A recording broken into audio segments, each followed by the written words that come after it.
Hi, I'm Emily, and you're listening to the Partner Series, a PKF Mueller podcast. Today, we're going to talk about using process and technology to maximize your energy contracts, as well as talk about the current energy market with Eric Wyman of Transparent Energy. PKF Mueller recently announced that it is now powered by Transparent Energy to provide value-added energy services to its clients.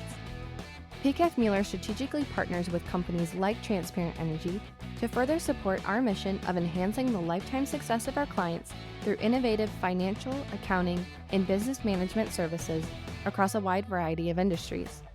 But before we officially dive into today's discussion, let's get to know our guest. Eric Wyman is a business development manager at Transparent Energy, leading their business development team in their assignments with innovative buying strategies used to manage his clients' energy portfolios and mitigate risk in the market. He is an experienced professional responsible for providing dynamic energy management services to commercial and industrial businesses with diverse facilities located in deregulated power markets throughout the country. Eric, thank you so much for joining me today. Thank you for having me, Emily. My pleasure. So tell me a little bit about Transparent Energy and the connection to PKF Mueller.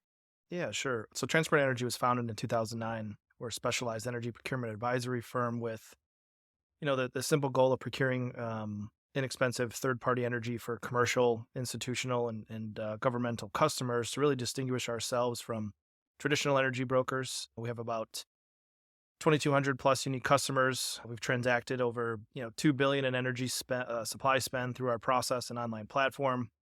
We've created over $110 million in value or savings for our clients. And we've held over 11,000 pricing events through our auction platform.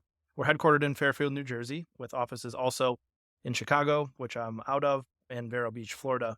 We really, we utilize the next generation technology platform, as I like to call them, to generate insight to mitigate risk, create buyer confidence, and improve contract performance. We started communication with PKF Mueller after several clients really expressed that they were spending too much on their energy.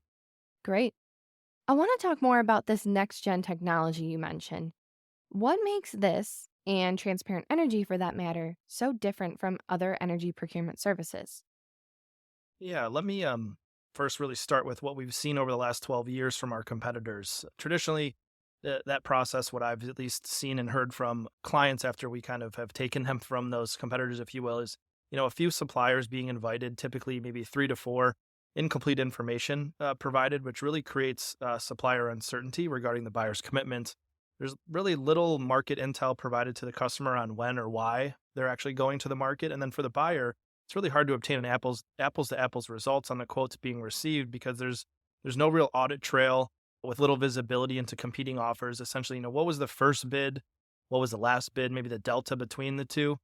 Essentially, what was the additional intrinsic value, if you will, that they're providing that as a client, you couldn't hence-wise do yourself by contacting those same 3 to 4 suppliers.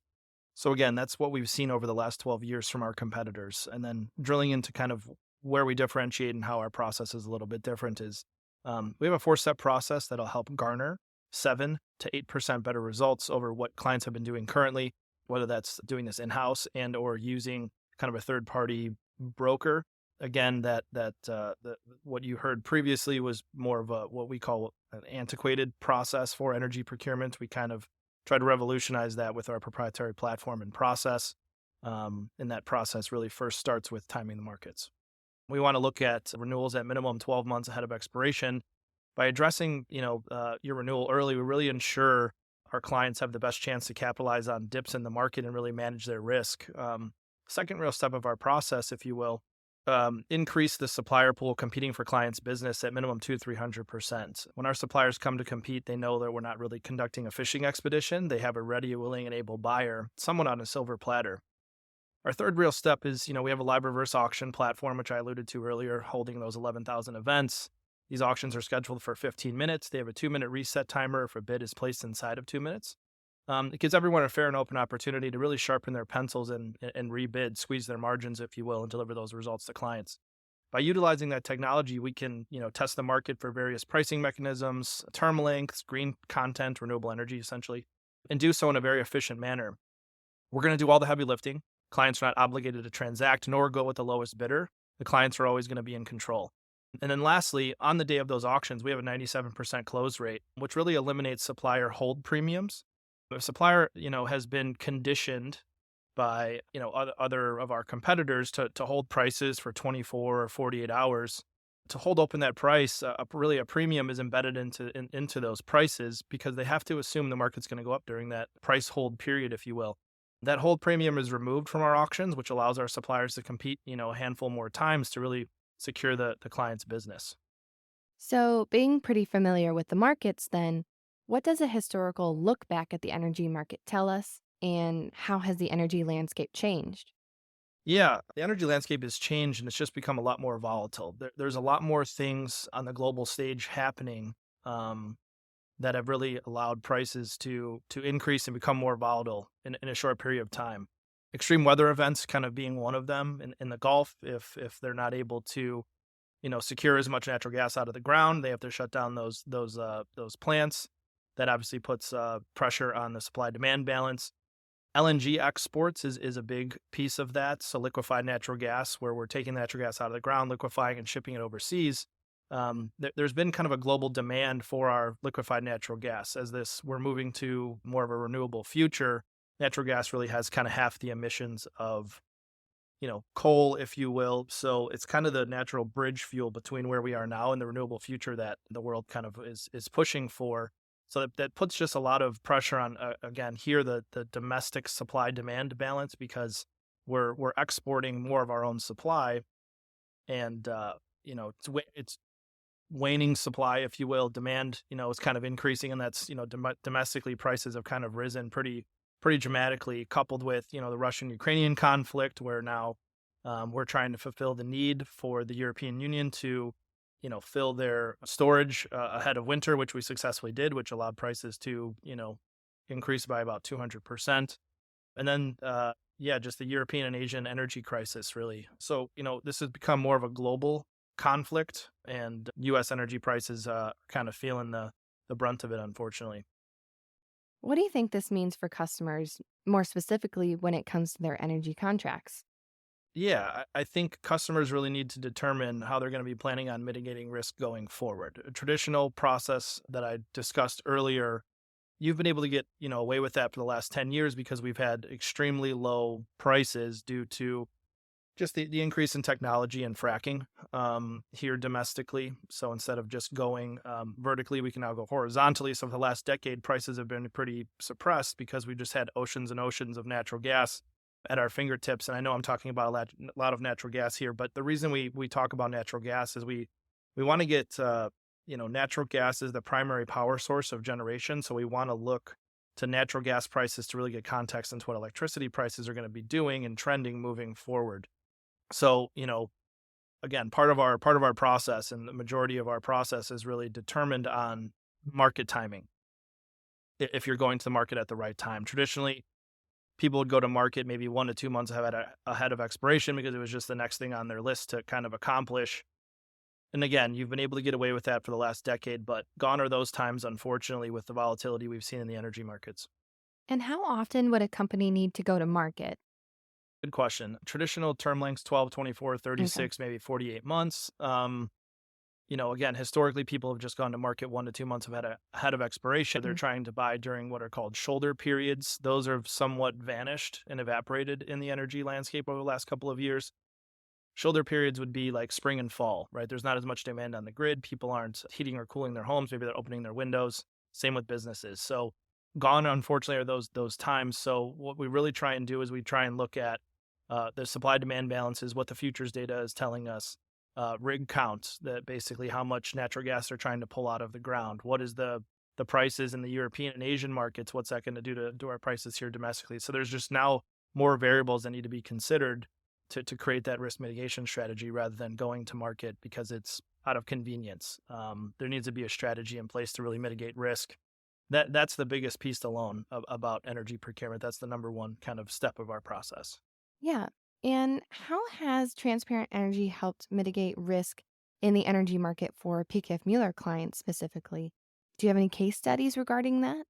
Yeah, absolutely. I think one of my best auctions was a PKF Mueller client. We held it in the latter portion of 2022.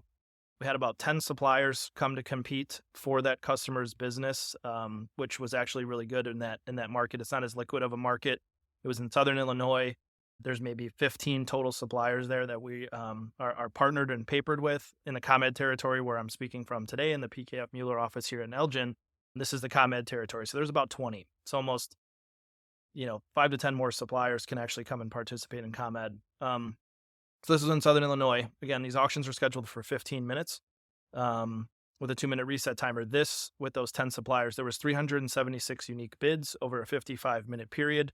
Something you just can't do haggling over the phone or over email. And we saved the customer over $1 million over the 36-month term. About how long would an overall auction take place? So our auctions in 2022, we averaged about 23 minutes was our average auction. So that 2-minute reset timer was enacted, a handful of times. So yeah, this one was very competitive. It was a very large load. We only work with large energy users. Generally, if you're spending $250,000 or more annually on the supply spend, whether it's natural gas or electricity. So the larger the clients, generally that means that, suppliers are willing to compete, lower their margins, and, we're here to help secure those low prices for our clients. Perfect. Eric, any final thoughts or piece of advice for PKF Mueller clients who are facing high energy costs right now, as well as any clients whose contracts are expiring soon? Yeah, absolutely. So, no one can really outsmart the market. We nor you can really influence the market to move in a favorable direction. So hoping that the market moves down is not really a good strategy. The good news is our procurement process can save you 7 to 8% over what you're doing currently, whichever way the market moves. So this isn't 7 to 8% savings contract over contract. This is 7 to 8% better results by implementing our 4-step process for energy procurement. Well, we are very excited to be working with Transparent Energy. Eric, thank you so much for taking the time to introduce Transparent Energy and energy procurement as a value-added service to our clients. Yeah, thanks for having me, Emily. On behalf of Transparent Energy, I'm very excited to provide PKF Mueller clients with the opportunity for energy savings. If any of our listeners have any questions or like to find out more information about these added value energy services, would you please share your contact information with us, Eric? Yeah, please feel free to reach out to me at Wyman, WYMAN, at transparentedge.com, or give me a call on my cell phone, happy to talk, at 630-345-0995. And if you have an energy contract, natural gas or electricity expiring in the next 12 to 18 months, I'd be happy to provide an analysis for you to really see what your next procurement event could look like and what the budgetary impact would be. And again, thank you for having me on your podcast. And thank you for listening. To learn more about how to mitigate risk and garner savings with a more efficient energy procurement process, contact PKF Mueller Services at pkfmueller.com. That's PKF Mueller Services at pkfmueller.com. You can also follow PKF Mueller on social media for more updates, insights, and upcoming events.